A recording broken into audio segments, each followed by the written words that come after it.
So like in the last class we talked about prokaryotic and eukaryotic cells और इस session में हम लोग जो है अपने आप को अब यूकैरियोटिक सेल की जर्नी पर लेके जाने वाले हैं।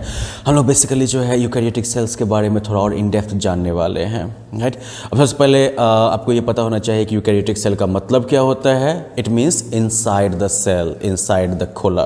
बेसिकली इसके अंदर जो है आपको मेम्ब्रेन बाउंड जो है ऑर्गेनल्स मिलेंगे। और इसका मतलब क्या होता है? इसका मतलब कि सेल के अंदर भी सब कंपार्टमेंट्स होंगे, मेम्ब्रेन बाउंड ऑर्गेनल्स मौजूद होंगे, राइट। तो ये आपका हो गया कह सकते हो कि यूकैरियोटिक सेल। और इसी पर हम लोग जो है इस सेशन में फोकस करने वाले हैं।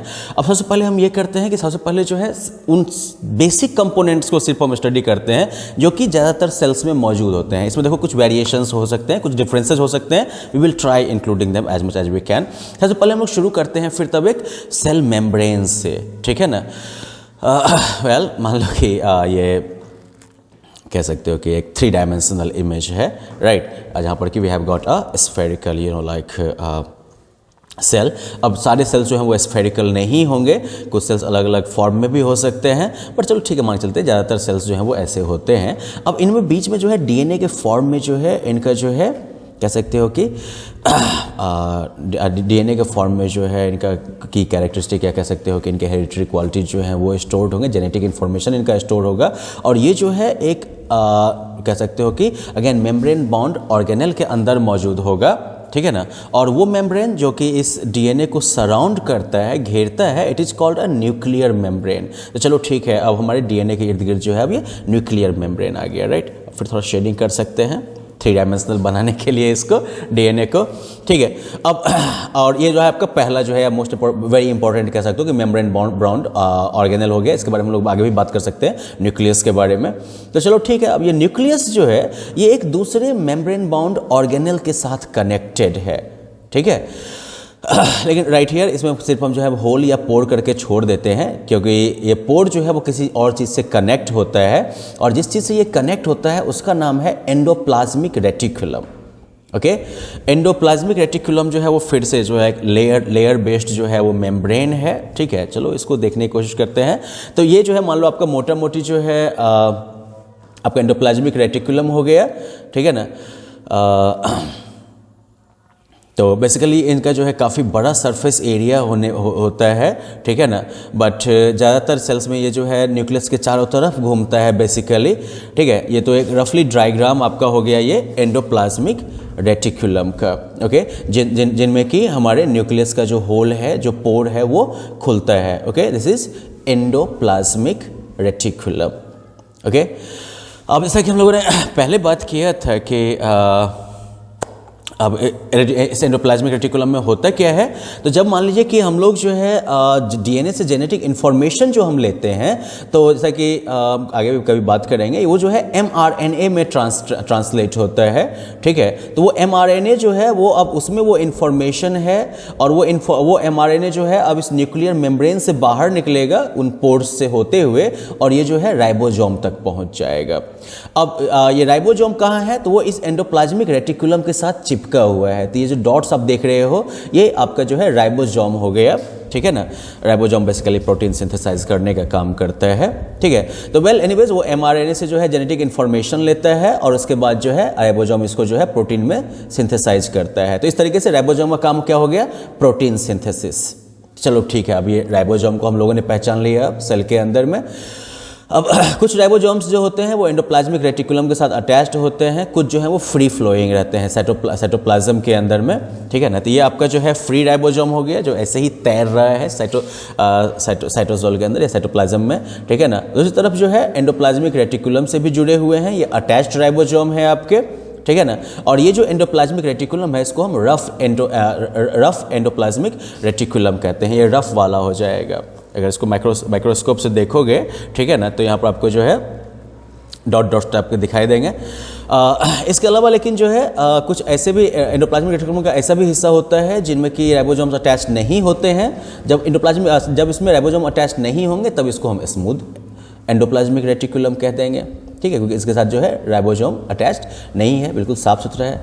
अब एक और चीज़ इसके अंदर होता है, दैट इज गोल्गी एपैरेटस, ठीक है। गोल्गी apparatus जो है वो एंडोप्लाज्मिक रेटिकुलम की तरह ही लगता है, लेकिन ये जो है न्यूक्लियर मेम्ब्रेन से जो है जुड़ा हुआ नहीं है, ये उससे अलग है। ओके और ये जो है मान लो मोटा मोटी जो ये गोल्गी apparatus है, ये गोल्गी बॉडी जो हमारा है, ये जो है पैकेजिंग में मस्त काम करता है। ठीक है ना, ये मॉलिक्यूल्स को पैक करने में काफ़ी मस्त है। प्रोटीन्स वगैरह का भी जो है ये पैकेजिंग करता है ताकि ये जो है सेल के बाहर भी यूज हो सके। तो फॉर एग्जांपल हम लोग जो है इसके फंक्शन को आगे भी देख सकते हैं।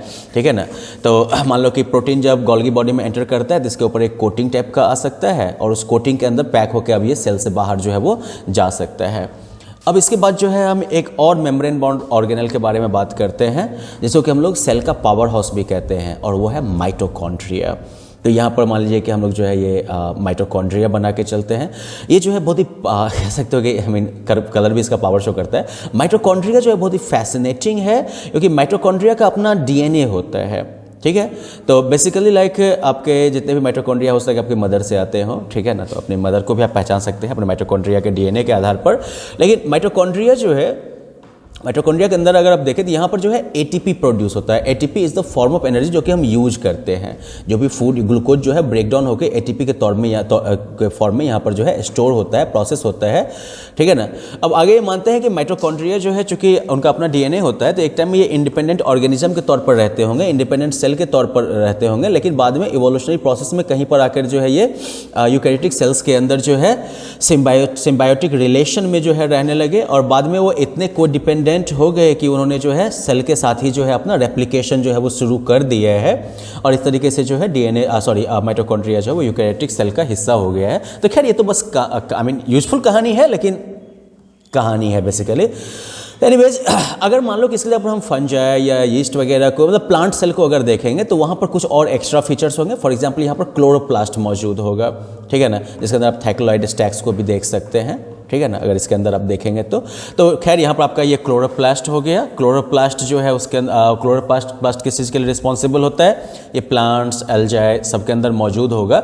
राइट, एनिमल्स के अंदर ये नहीं होगा, ये प्लांट्स के अंदर होगा, और यहाँ पर जो है फोटोसिंथेसिस होता है प्लांट्स का। तो ये आपका just you have to remember कि अभी हम कुछ ऐसे फीचर, ऐसे ऑर्गेनेल्स के बारे में बात करने वाले हैं जो कि सिर्फ प्लांट्स के अंदर मौजूद होते हैं। ठीक है ना, तो एनीवेज दूसरा एक और फीचर है जो कि एनिमल सेल के अंदर नहीं मौजूद होगा, प्लांट्स में होगा, दैट इज वैक्यूल। अगर मान लो हमारा ये 3 डायमेंशनल पिक्चर है तो मतलब ये सब ऑर्गेनेल भी उसके अंदर मौजूद होगा, लेकिन दूसरे हिस्से में होगा यहाँ पर बड़ा सा इसमें जो है वैक्यूल होगा। अब वैक्यूल जो है वो प्लांट के कॉन्टेक्स्ट में इसलिए इंपॉर्टेंट है क्योंकि ये जो है काफ़ी बड़ा हिस्सा लेता है, और साथ साथ ये प्लांट को जो है शेप भी देता है। प्लांट को शेप देने में भी ये हेल्प करता है। इसके अंदर वाटर और एंजाइम्स भी स्टोर्ड होते हैं। तो एक तरीके से कह सकते हो ये प्लांट के अंदर जो है ये स्टोरेज कंपार्टमेंट है, लेकिन इसके अंदर एंजाइम्स भी मौजूद होते हैं जो कि डाइजेशन में हेल्प करते हैं, ग्लूकोज के ब्रेकडाउन में हेल्प करते हैं, ताकि वो जो है प्लांट के द्वारा यूज किए जा सके। तो ये वैक्यूल जो है वो कहाँ पर मौजूद होगा? प्लांट के अंदर। ये जो है एनिमल सेल्स के अंदर भी मौजूद होते हैं, लेकिन एनिमल सेल्स के अंदर ये बहुत छोटे होते हैं, प्लांट सेल्स के अंदर ये काफ़ी बड़े होते हैं। ठीक है ना, अब वैक्यूल सेल्स के साथ वैक्यूल के साथ जो कॉमन फीचर है, आई मीन जो फंक्शन है उसके बारे में देखते हैं अब यहाँ पर।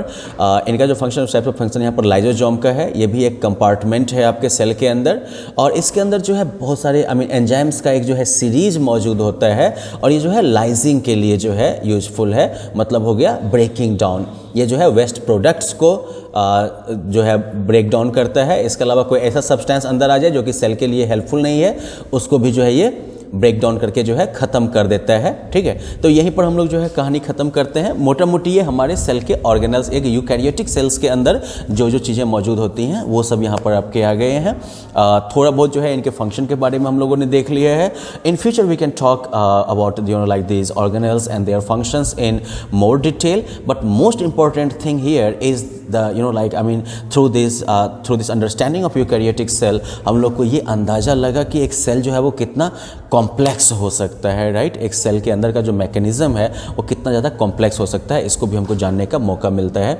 इसके अंदर कितनी तरह की एक्टिविटीज़ होती हैं, कितनी चीज़ें इसके अंदर मूव करती हैं, किस तरह से ये खुद को रेप्लिकेट करता है, कॉपी करता है, और ये जो है बेसिकली कह सकते हो कि आपके बायोलॉजी के नॉलेज का जो है जस्ट बिगिनिंग पार्ट है। Okay, thanks, bye bye, have fun.